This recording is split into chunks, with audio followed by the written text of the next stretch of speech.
With the declaration that the leaders have made on forests, should we be putting up a banner, mission accomplished? And then I thought back, just as Mette was talking about memory lane, about my memory lane.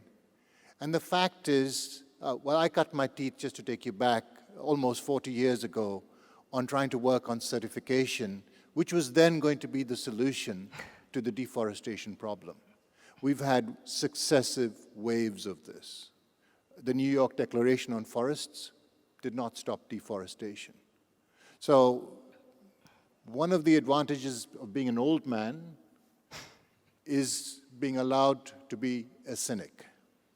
So if we want to take what is clearly an opportunity and really realize the potential for forests and trees to contribute to resilience, then it can't just be, Amy, about moving from projects to programs, rightly so, or integration, Huria.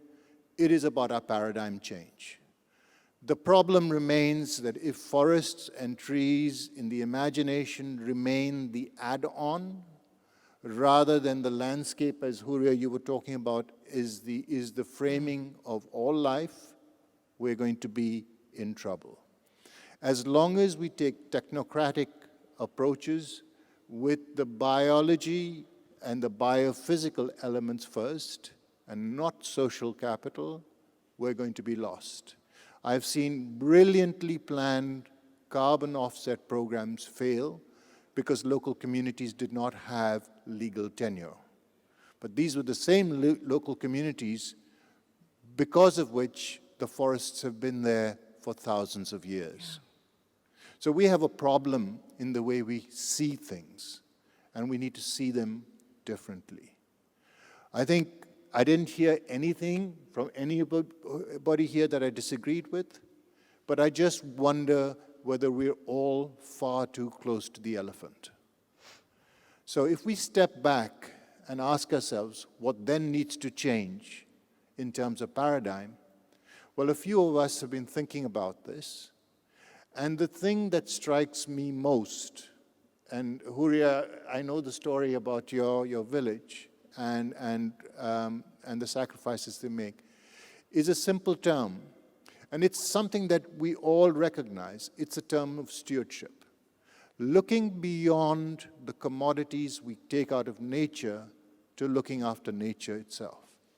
So the question we're asking ourselves, what does a stewardship economy look like? An economy which rewards not just the commodification of nature, but looking after the services beyond the commodities.